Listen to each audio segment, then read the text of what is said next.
Ang aga naman ng karma, Bertoda. Ayan, sabi ni Iloy Bogres, pakinggan niya. Design na ang mga tauhan sang alpot nga sa Beverly, ang kanyang PA, ang kanyang accountant. Bakit? Dahil walang sahod, 2 buwan na.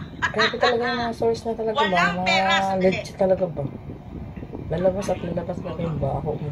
Walang pera si Beverly. Kunyari na nga may pera, pero dahil ngayon, wala na sa makuha kay Elias, wala na sa moneymaker. Ang bilansang Iloya, Dolores na sa, kaya hindi na siya sinasamahan nito kayo. Wala na sa mabuwan-budol. Ay, nako. Kaya unag si Alisa ng PA niya nga sinubo ng pangalan, Gigi. Tapos ang accountant niya, ang nagkasabi naman to sa akin, mga source na sila naman ang nagkakwento sa akin na ng mga staff niya kung ano mga nangyayari.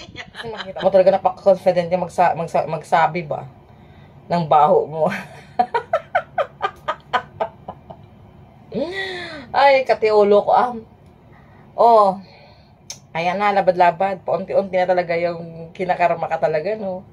Kasi nga, basta hindi maganda ang hangarin mo sa iyong kapwa, kakarmahin ka talaga. Good or bad karma lang naman yan eh. Sabi nila, lalo na mapagmataas ka, mapanlamang ka sa kapwa mo, hindi talaga yan maganda. Sa umpisa lang naman, mai-enjoy mo yan, pero panandalian lang yan, kasi lalabas at labas talaga ang katotohanan. So yun nga, paunti-unti talagang lumalabas ang katotohanan, no? Paano na yan labad-labad?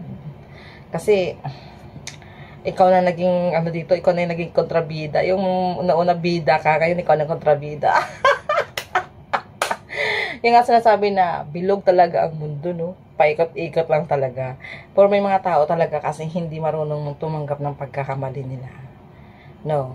Alam nyo kasi guys, hindi lahat naman ng oras tama tayo eh. Nagkakamali tayo. Hindi porket akala mo matalino ka na, hindi mo pala alam na over ka na pala ng talino, naging boba ka na. So hindi rin maganda maging over ka ng talino, nakala mo ikaw na lang talaga yung tama. Kaya, mga ganong tao talaga, maiiwan at iiwanan ka talaga kung hindi mo yan i-change sa sarili mo talaga.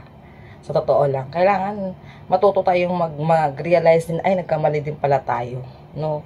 Kasi wala namang perfect sa mundo eh. Normal lang yan, nagkakamali tayo. Minsan kasi, bakit talaga? Kasi na may mga taong hayaw talagang tumanggap ng pagkakamali na this is because of their ego.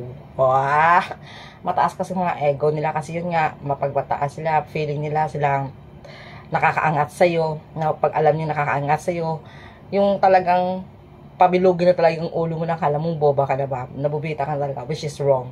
So, ito ang nangyari kay labad-labad. Paunti-unti na nang nawawalan ka na ng tao. At tira mo naging, hindi na sila loyal sa'yo. Kasi nga wala ka na eh. So, yun ang batiyahan na pag wala kang pera, wala ka ding halaga. Ngayon, nauubusan ka na ng mga tao. Kasi nga, hindi talaga yung magandang ginagawa mo. Tapos, ang galing yung kung totoo man talaga to ha, nawalan siya ng mga tao, nagsaalis ng mga tao niya, na wala na siyang pera. Pero ang galing niya talaga mag-pretend na mapera siya, no? Paano kaya yan? Labad-labad. Kaya tong si Bugris, nakakatakot maging kalaban mo, labad-labad. Kasi talagang kakalkalin talaga mga baho mo ba?